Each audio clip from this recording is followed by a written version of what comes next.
আচ্ছা, তো এবার আমরা পার্ট 2, মানে আমি একটা পার্ট করেছিলাম। এবার আমরা পার্ট 2 টা আলোচনা করব, যেটা হচ্ছে 5 এর A পর্যন্ত করেছিলাম। আগের ভিডিওতে আমরা 5 এর A পর্যন্ত করেছিলাম। তো এবার 5 এর B থেকে শুরু করব, যেটা হচ্ছে 3 নাম্বারের। মানে 1, 2, 3, 3 এর ৩ টা, প্রথম 3 টা দাগ হচ্ছে 2 নাম্বার করে।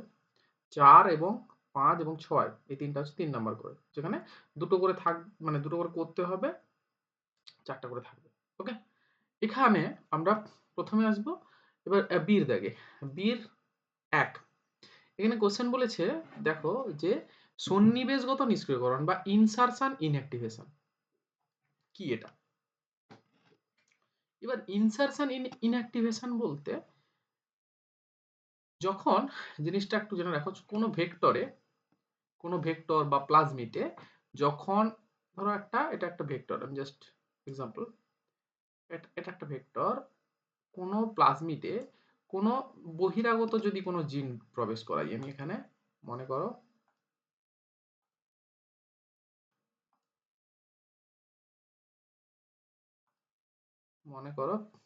আমি একটা বহিরাগত জিন এখানে প্রবেশ করালাম। ওকে? বহিরাগত জিন প্রবেশ করালাম, এবং যদি এই প্লাজমিডের কোনো জিনের, এখানে ধরো একটা জিন আছে, সেই জিনের কার্যকারিতাকে, সেই জিনের মানে জিন যদি সক্রিয় থাকে সেই জিনকে নিষ্ক্রিয় করে দেয়, অর্থাৎ কার্যকারিতাটাকে কমিয়ে দেয় বা পুরোপুরি বন্ধ করে দেয়, সেইটাকে তখন তাকে বলা হয় সন্নিবেশগত, অর্থাৎ প্রবেশ করালে নিষ্ক্রিয়করণ। ঠিক আছে?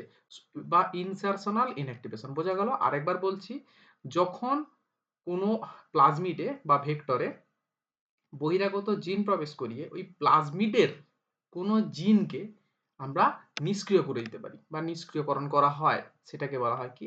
ইনসারশনাল ইনঅ্যাক্টিভেশন বা সন্নিবেশগত নিষ্ক্রিয়করণ।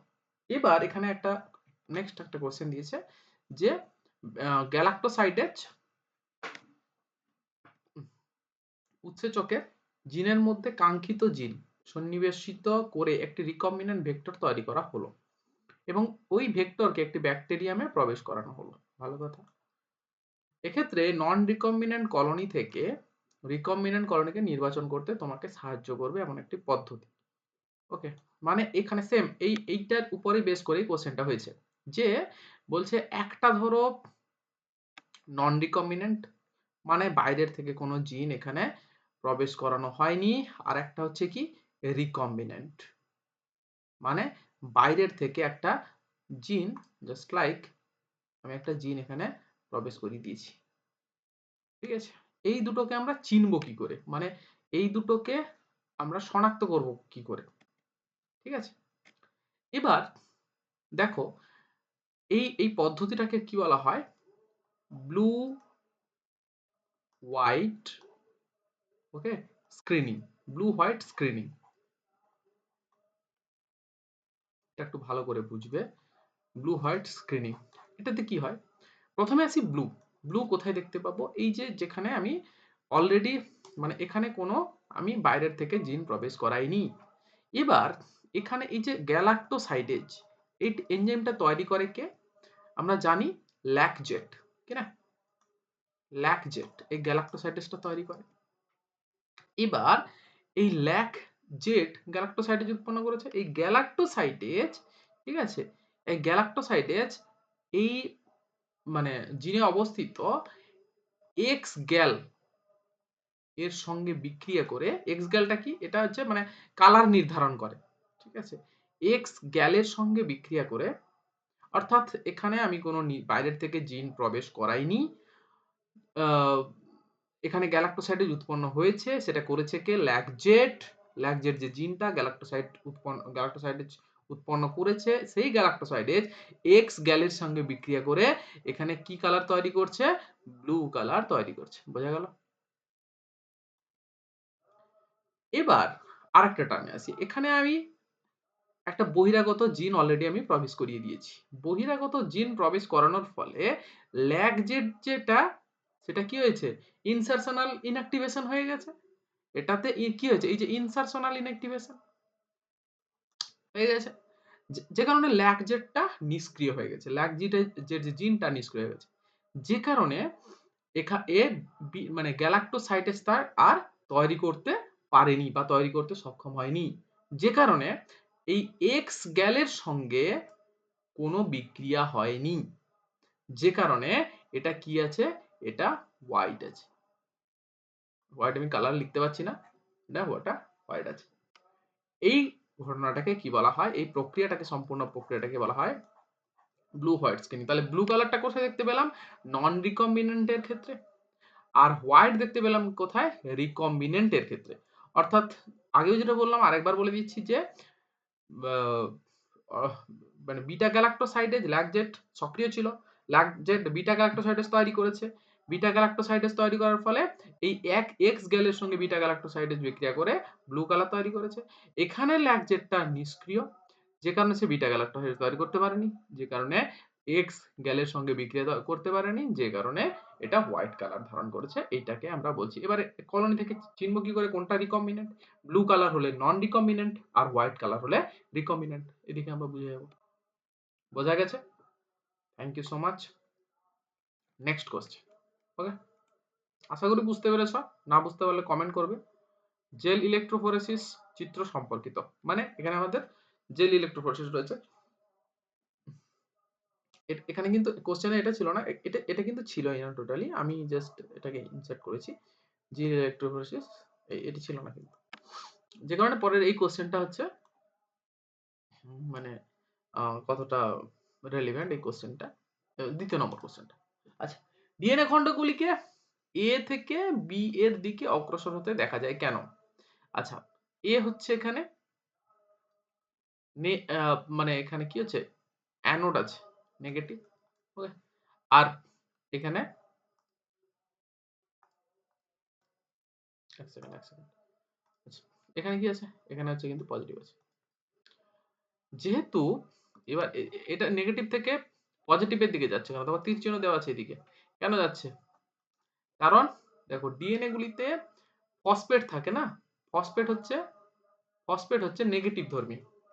ঠিক আছে? যে কারণে আমরা কারেন্ট দিয়ে দিলে এই ডিএনএ তে ফসফেট থাকার কারণে এটা কি হচ্ছে নেগেটিভ থেকে পজিটিভের দিকে যাচ্ছে। তাহলে কি বলবো ডিএনএ এবি থেকে অগ্রসর হচ্ছে কেন? কারণ এটা নেগেটিভ ফসফেট থাকার কারণে নেগেটিভ থেকে পজিটিভের দিকে যাচ্ছে। ওকে? ২ নম্বর বলেছে ডিএনএ খণ্ডগুলি পৃথক করার জন্য কোন মাধ্যম ব্যবহার করা হয়? এটা সেই জন্য আমি জিজ্ঞাসা করলাম। এটা হচ্ছে কি ইলেক্ট্রো জেল ইলেক্ট্রোফোরেসিস। এই লিখে দিলে হয়ে গেল। Jail electrophoresis. এবার হচ্ছে অন্যান্য প্রযুক্তিগত ক্ষেত্রে ব্যবহার করার জন্য পৃথকীকৃত ডিএনএ খণ্ডগুলিকে তুমি কিভাবে দৃশ্যমান করবে? মানে অন্যান্য ক্ষেত্রে তুমি কিভাবে ব্যবহার করবে? যেরকম এতে একে ইথিডিয়াম ব্রোমাইড দ্বারা কালার করে রঞ্জিত করে একে যদি আমরা আল্ট্রাভায়োলেট ইউভি আল্ট্রাভায়োলেট রশ্মিতে দেখি তাহলে কি পাবো? অরেঞ্জ কালার পাবো। এখানে আমরা অরেঞ্জ কালার পাবো। এইভাবে। নেক্সট, রিকম্বিনেন্ট ডিএনএ প্রযুক্তিতে নিম্নলিখিত ভূমিকা সংক্ষেপে ব্যাখ্যা করো। নিম্নলিখিতগুলি। রেস্ট্রিকশন উৎসেচক মানে রেস্ট্রিকশন এন্ডোনিউক্লিয়েজের কথা বলছে। এনজাইম। রেস্ট্রিকশন উৎসেচক কি করে? রেস্ট্রিকশন এনজাইম তার একটা ভেক্টরে গিয়ে তার একটা রেস্ট্রিকশন সাইট থাকে। রেস্ট্রিকশন সাইটে ভেক্টরকে গিয়ে শনাক্ত করে এবং সেই জায়গাটায় গিয়ে সে ভেক্টরটিকে মানে প্লাজমিডটিকে গিয়ে কাটে, কর্তন করে। ওকে? তারপর হচ্ছে প্লাজমিড। প্লাজমিড কি করে? প্লাজমিড হচ্ছে ভেক্টর। ওকে? প্লাজমিড হচ্ছে ভেক্টর। জিন বহন করে। কাঙ্ক্ষিত মানে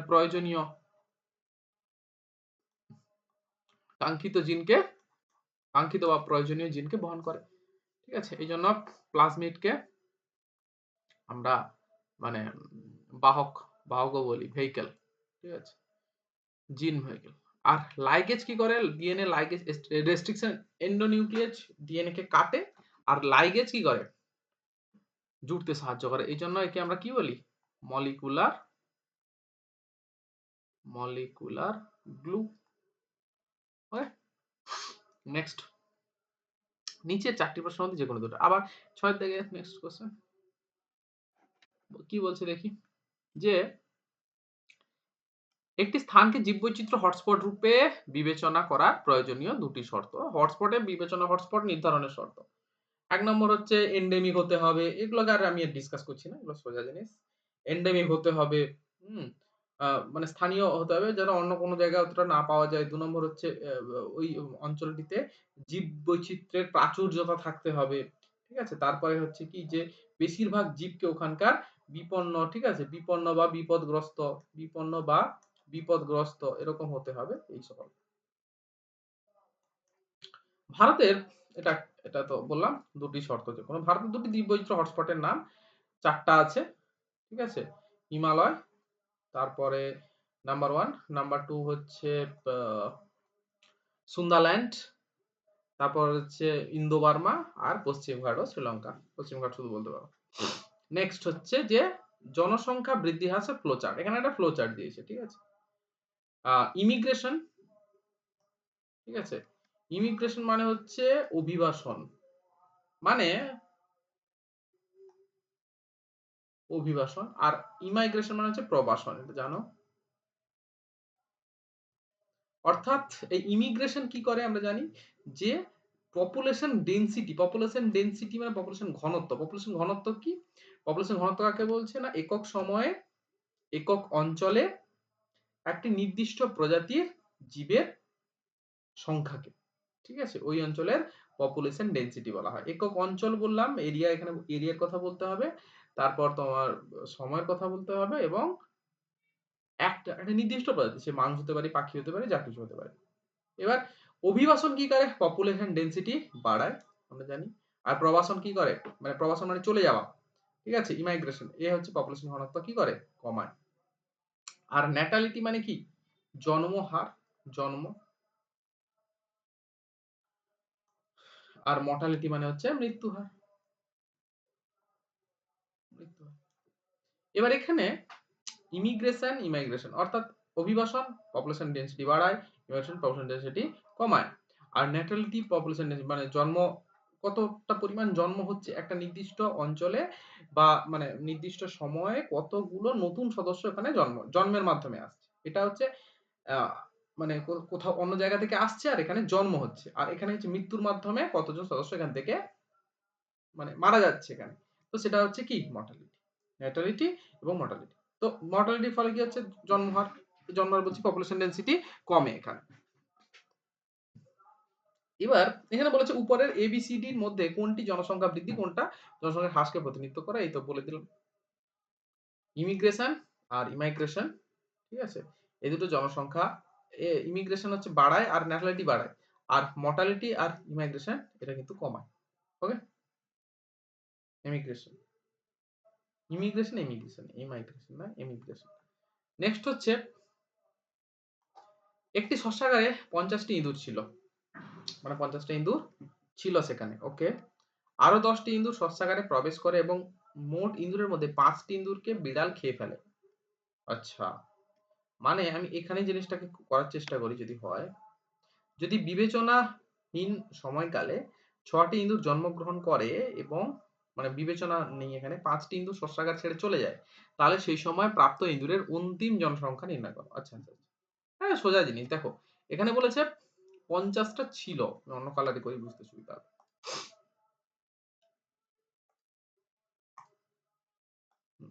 এখানে বলছে কি 50 টা এখানে আমার ছিল। ওকে? মানে ডেনসিটিতে এখানে 50। এখানে বলছে কি জন্মের মাধ্যমে 10 টি ইঁদুর, জ আ 10 টি ইঁদুর শস্যাগারে প্রবেশ করেছে। মানে এই যে এসছে কটা? 10, 10 টা ইঁদুর এসছে। 5 টি ইঁদুরকে বিড়াল খেয়ে ফেলেছে। আচ্ছা, তাহলে এখানে হচ্ছে আমার, এটা কেটে দিই। তাহলে এখানে হচ্ছে আমার 5। ওকে? 5 বিড়াল খেয়ে ফেলেছে। যদি বিবেচনায় 6 টি ইঁদুর জন্মগ্রহণ করে। আবার দেখো 6 টা ইঁদুর কি হয়েছে? জন্ম হয়েছে। ঠিক আছে? ৫ টি ইঁদুর শস্যাগার ছেড়ে চলে গেছে। আবার এখানে ৫ টা কি হয়েছে? চলে গেছে। তাহলে কটা থাকবে? সোজা জিনিস একদম, ৫০ টা ছিল আমার অলরেডি। এবার দেখো এই দুটো পপুলেশন ডেনসিটি কে বাড়াচ্ছে। মানে কত হলো? ৫০ ছিল প্লাস ১০ প্লাস কত? 6, তাহলে কত আসছে আমার? 50, 60, 66। আচ্ছা, এখান থেকে চলে গেছে ৫টা মাইনাস কত? ১০। তাহলে টোটাল কত? আমার ৫৬ জন থাকে। ঠিক আছে? ঘাবড়ানোর কিছু নেই। এটাতে ১ নাম্বার দিয়েছে। তো নিশ্চয়ই এমন বিশাল কঠিন নয়। জাস্ট জিনিসটাকে পড়লেই হয়ে যাবে। যদি কোনো একটি নতুন আবাসস্থলে সবেমাত্র উপনিবেশ স্থাপিত হয়, তাহলে জনসংখ্যা বৃদ্ধিকে প্রভাবিতকারী উপরোক্ত ৪টি ব্যাপারের মধ্যে কোন প্রভাবকের অবদান সর্বাধিক? হ্যাঁ, বলছে কি বলতো? বলছে কোন একটা মনে করো যে যদি নতুন একটি আবাসস্থলে সবেমাত্র উপনিবেশ মানে কোন একটা জায়গায় সবে দেখা হলো একটা উপনিবেশ তৈরি হয়েছে। কোন একটা জীব মানে জীবেরা সবে উপনিবেশ একটা তৈরি করেছে। ওকে? একটা উপনিবেশ এখানে তৈরি করেছে। তারপর বলছে যে তাহলে জনসংখ্যা বৃদ্ধি প্রভাব মানে জনসংখ্যা এখানে বাড়াতে গেলে উপরোক্ত ৪ টির মধ্যে কোনটা সবথেকে বেশি অবদান আছে? দেখো এখানে তো মানে মৃত্যু হার আর যে ইমাইগ্রেশন মানে প্রবাসন এদের তো কোনো ভূমিকা নেই। এবার হচ্ছে জন্মহার আর অভিবাসন। এবার দেখো জন্মের মাধ্যমে এতগুলা হঠাৎ সম্ভব নয় যতটা কি এলো বাইরের থেকে আসা সম্ভব। বাইরের থেকে এখানে ৫০টা কি ১০০টা একসঙ্গে চলে এলো। কিন্তু জন্ম কি সঙ্গে, সঙ্গে ১০০টা হওয়া সম্ভব? সম্ভব নয়। সুতরাং অ্যান্সার ইজ কি? অভিবাসন মানে ইমিগ্রেশন। ঠিক আছে? নেক্সট। আবার বলেছে পাই চার্ট একটা দিয়েছে। চার্ট দিয়েছে এখানে বি হবে, এখানে হচ্ছে ডি হবে। এবিসিডি। এই ৪টার মধ্যে এখানে এতগুলার মধ্যে এবিসিডি গ্রুপকে চিহ্নিত করে পাই চার্টটিকে মানে এখানে পুনরায় অঙ্কন করো। ওকে? মানে এখানে তোমার কি বলেছে? এই এদের মধ্যে আমি মনে করলাম এটা মেরুদণ্ডী যেহেতু মাছ, মেরুদণ্ডী কি হয়? মাছ। তাহলে এটা হচ্ছে উভচর। লিখে দিব। উভচর। এটা হচ্ছে কি? উভচর পরে সরীসৃপ। দেখো এইসব জিনিসগুলো কিন্তু মাথায় রাখতে হবে যে কোন, কোন মেরুদণ্ডী প্রাণী আছে। পাখি আর এটা হচ্ছে কি? স্তন্য। ওকে? এবার বলছে কোন মেরুদণ্ডী প্রাণীর সংখ্যা সবচেয়ে বেশি? এখানে কার সংখ্যা সবচেয়ে বেশি? obvious question একদম মাছ। No doubt about it. সম্প্রতি বিলুপ্তি দুটি উদাহরণ উল্লেখ করো। সম্প্রতি দুটি বিলুপ্তি উদাহরণ দিয়ে দাও। ডোডো পাখি আর কি? প্যাসেঞ্জার পায়রা।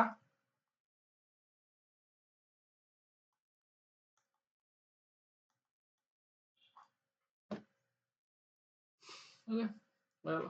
নেক্সট হচ্ছে শিকারের ৩টি ইতিবাচক প্রভাব। দেখো ইতিবাচক প্রভাবটা ভালো করে বুঝবে। ইতিবাচক প্রভাব মানে শিকারের ফলে কি, কি লাভ হয়? বাস্তুতন্ত্রে কি, কি লাভ হয়? শিকার মানে জীববৈচিত্র্য হ্রাসে শিকারের ভূমিকা চাইছে না এখানে। এখানে শিকারী প্রাণীর কথা বলছে। আমরা পড়েছি না যে পপুলেশন ইন্টারেকশন এ শিকারী শিকার। শিকারের ৩টি ইতিবাচক প্রভাব। মানে শিকারের ফলে কি, কি বাস্তুতন্ত্রে কি, কি ভালো হয়? নাম্বার 1 আমি বলতে পারি যে শিকারী প্রাণীরা কি? এটা তো ঠিক যে শিকারী প্রাণীরা বেঁচে থাকতে পারে। বাঁচে নাম্বার 1। নাম্বার 2 আমি বলতে পারি শিকারের ৩টি ইতিবাচক প্রভাব চেয়েছে। এক হচ্ছে কি শিকারী প্রাণীরা বেঁচে থাকতে পারে শিকার ধরার ফলে। আর হচ্ছে শক্তির স্থানান্তর। কি হয়? এইজন্য শিকারী প্রাণীরা শিকার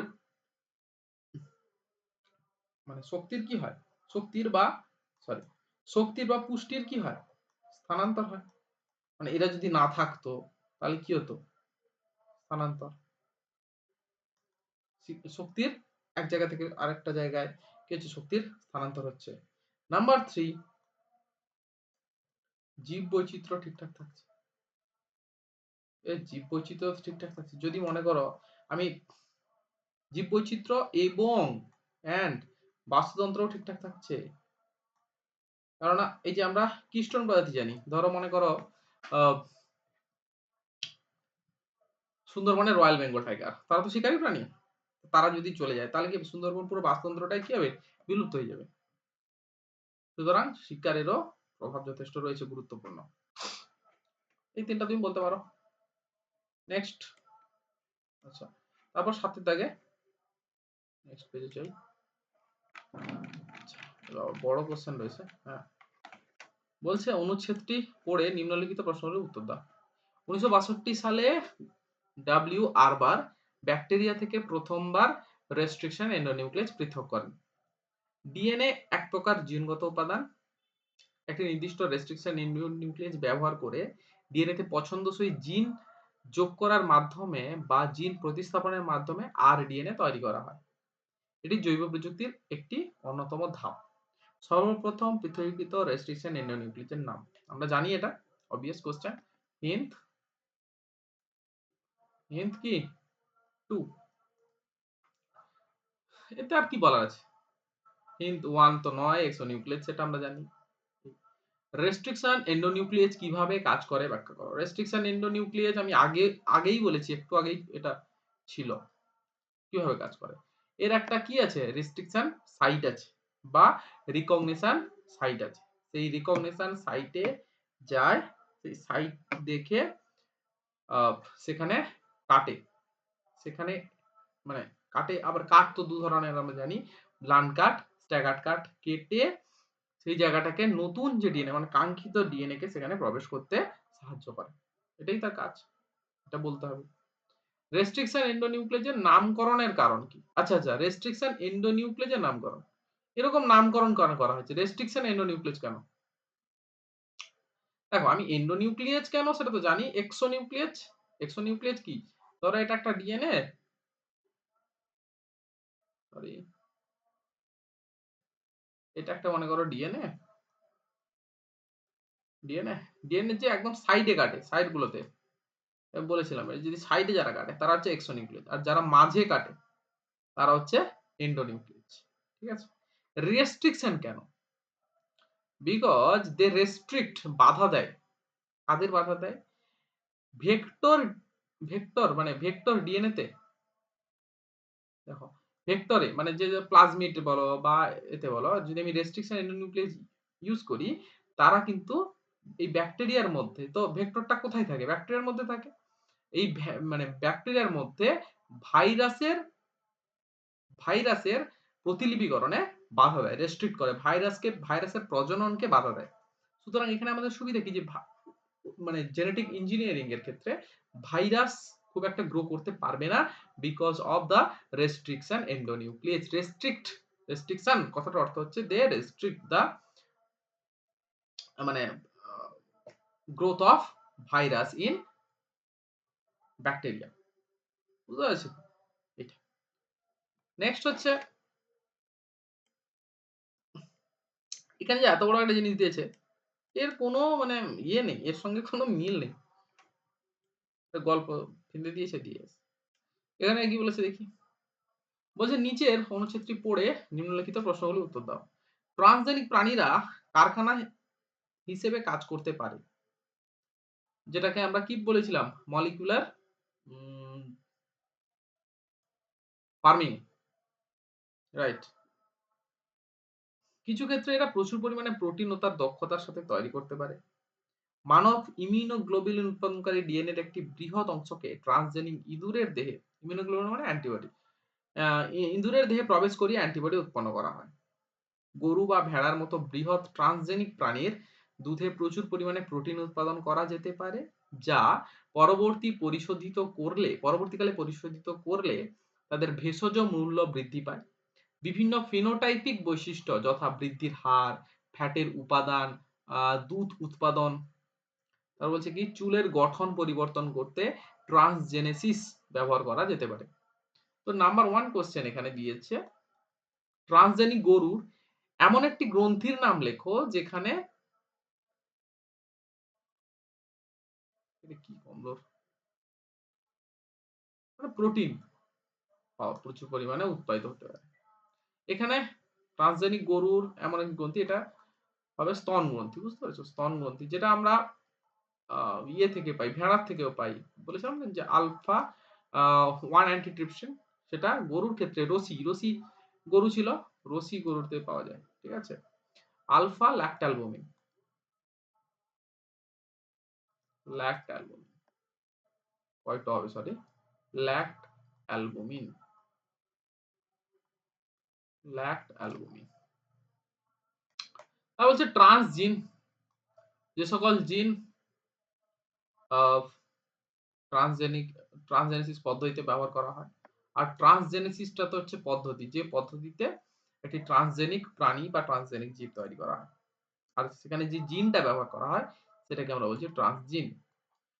জিন স্থানান্তরের উপর গবেষণার জন্য বেশিরভাগ ক্ষেত্রে প্রাণী হিসেবে ইঁদুরকে কেন ব্যবহার করা হয়? এটা তো ইঁদুর হচ্ছে, কেন ইঁদুরকে আমরা ইউজ করি? দেখো, ইঁদুর আমরা জানি আকারে অনেক ছোট ইঁদুর, ঠিক আছে? এদের মানে এরা দ্রুত প্রজননক্ষম, দ্রুত খুব ছোট, এবং এদের লাইফ স্প্যানটা অনেকটা কি কম। এদের লাইফ স্প্যানটা অনেকটা কম। লাইফ স্প্যানটা এদের অনেকটা কম। এরা দ্রুত প্রজনন করতে পারে। ওকে? তো এই কারণ। আহ এছাড়া মানুষের সঙ্গে, যেহেতু এটা স্তন্যপায়ী, মানুষের সঙ্গে অনেক অংশে এদের মিল আছে। এর জন্য গবেষণার জন্য আমরা ইঁদুর বা গিনিপিগ ওই জাতীয় জিনিসকে ব্যবহার করতে পারি। নেক্সট কোশ্চেন, এটা হচ্ছে 5 নম্বরের জন্য, 5 নম্বরের কোশ্চেন। তো নাম্বার 8 এ, বাস্তুতান্ত্রিক পর্যায়ক্রম কাকে বলে? বাস্তুতান্ত্রিক পর্যায়ক্রম আমরা জানি কোন একটি নতুন বাস্তুতন্ত্রে যেখানে জীব প্রথমে থাকবে না, সেখানে একটা নির্দিষ্ট পদ্ধতিতে ধীরে ধীরে একটা বাস্তুতন্ত্র তৈরি হয়ে যাওয়াকে বলা হয় বাস্তুতান্ত্রিক পর্যায়ক্রম। তার ধাপগুলো আছে আমরা জানি কি কি। নাম্বার 1 হচ্ছে নুটেশন। প্রথমে যেরকম আছে নোটে তোমাদের, প্রথমে বা বইতে নুটেশন একটা জায়গা সম্পূর্ণভাবে খালি থাকবে, সেখানে পরিযান মানে বাইরের থেকে জীবেরা আসবে। নাম্বার 3 হচ্ছে সেখানে থাকবে, থেকে তারা উপনিবেশ তৈরি করবে। নাম্বার 4 হচ্ছে ইকেসিস প্রতিস্থাপন, অর্থাৎ পুরনো জীবদের পুরনো জীবের পরে যারা আসবে তারা হচ্ছে পরপর যারা আসবে তারা হচ্ছে নতুন জীব। পুরনো জীবদের নতুন জীবেরা কি করবে? প্রতিস্থাপিত করবে, তাদেরকে বাদ দিয়ে নতুন জীবেরা বসবাস করতে শুরু করবে। ঠিক, তারপর হচ্ছে কি তারপর তাদের মধ্যে কম্পিটিশন এন্ড কোঅ্যাকশন হবে। কম্পিটিশন মানে তাদের মধ্যে প্রতিযোগিতা শুরু হবে নিজেদের মধ্যে, এবং কোঅ্যাকশন মানে নিজেদের মধ্যে প্রতিযোগিতাও হবে এবং একজন আরেকজনকে হেল্পও করবে। সেটা হচ্ছে কম্পিটিশন এন্ড কোঅ্যাকশন। তারপর হচ্ছে রিঅ্যাকশন মানে তারপর ওই পরিবেশ, ওই জীবরা যারা থেকে গেল তাদের সঙ্গে কি রিঅ্যাক্ট করছে, কিভাবে তার প্রতিক্রিয়া তৈরি করছে, এবং যে জীবরা পরিবেশ যাদেরকে মানে মেনে নিবে, সেই জীবেরা পরিবেশে একদম স্থায়ীভাবে সেখানে থেকে যাবে, তাদেরকে আমরা ক্লাইম্যাক্স জীব বলছি বা ক্লাইম্যাক্স কমিউনিটি বলছি। এইভাবে ধাপগুলোর মাধ্যমে তারা আসবে। বিপন্ন প্রজাতি বলতে কি বোঝো? যে সকল প্রজাতি এন্ডেঞ্জার্ড স্পিসিস, অদূর ভবিষ্যতে হারিয়ে যাওয়ার একটা প্রবল সম্ভাবনা রয়েছে, তাদের বিপন্ন প্রজাতি বলা হয়। বিপন্ন উদ্ভিদ, বিপন্ন উদ্ভিদ তুমি কি নিবে? ঘৃতকুমারী নিয়ে নাও, অ্যালোভেরা, ঠিক আছে, সর্পগন্ধা নিয়ে নাও, রাউলফিয়া সার্পেন্টিনা, ঠিক আছে, তারপরে সুন্দরী নিয়ে নাও, হেরিটিরা, ঠিক আছে। তারপর হচ্ছে প্রাণীর নাম, প্যান্থেরা, বাঘ আছে, সিংহ আছে, ঠিক আছে, তারপর একশৃঙ্গ গন্ডার আছে। এরা হচ্ছে বিপন্ন প্রাণী, এগুলো জানো, এগুলো আমি আর বেশি ইয়ে করছি না। বন্যপ্রাণী অভয়ারণ্যকে কেন ইনসিটু সংরক্ষণের একটি উপাদান হিসেবে বিবেচনা করা হয়? ইনসিটু মানে কি? সিটু মানে হচ্ছে, সিটু কথাটার অর্থই দেখো, সিটু মানে হচ্ছে সিচুয়েশন, এখান থেকে সিটু কথাটা এসেছে, সিচুয়েশন থেকে সিটু, অর্থাৎ সে তার স্বাভাবিক, ইন মানে ইন সিচুয়েশন, তার নিজের স্বাভাবিক, সে যেরকম ভাবে জন্ম হয়েছে, যেখানে জন্ম হয়েছে, যেরকম ভাবে ছোট থেকে বড় হয়েছে, অর্থাৎ সেখানে তার স্বাভাবিক পরিবেশ, অর্থাৎ সে স্বাভাবিক যদি তার পরিবেশে সে স্বাভাবিকভাবে থাকতে পারে, সেটা হচ্ছে ইনসিটু। যেটা হচ্ছে অভয়ারণ্য, একটা ওয়াইল্ড লাইফ স্যাংচুয়ারি, সেটা হচ্ছে কি ইনসিটুর একটা এক্সাম্পল। এছাড়া বায়োস্ফিয়ার রিজার্ভ রয়েছে, ঠিক আছে, বায়োস্ফিয়ার রিজার্ভ রয়েছে, তারপরে ন্যাশনাল পার্ক রয়েছে, এগুলো সবই ইনসিটু সংরক্ষণের মধ্যে পড়ে। আবার তুমি যদি এক্সিটুর মধ্যে, এক্স মানে বাইরে, সিচুয়েশন, অর্থাৎ সে কিন্তু এই সিচুয়েশন ছোট থেকে এটা দেখেনি, এই সিচুয়েশন সে কিন্তু ছোট থেকে এটা কিন্তু দেখেনি সে, তাকে আলাদা একটা সিচুয়েশনে আমরা নিয়ে যাচ্ছি, এই জন্যই এটাকে আমরা কি বলছি C two. Okay, in situ R x সিটু। এবার এক্স সিটু মানে সে একটা আলাদা জায়গায় থাকছে। সো একে এই জন্যই আমরা ইন সিটু রূপে বিবেচনা করতে পারি। তো এই হচ্ছে মোটামুটি আমাদের কোশ্চেন ডিসকাশন। তো থ্যাংক ইউ অল, এইভাবে প্রিপারেশন নিতে থাকো নিজেদের এবং খুব ভালো রেজাল্ট করো, এইটুকুই আমার প্রার্থনা, আর কিছু নয়। Thank you so much.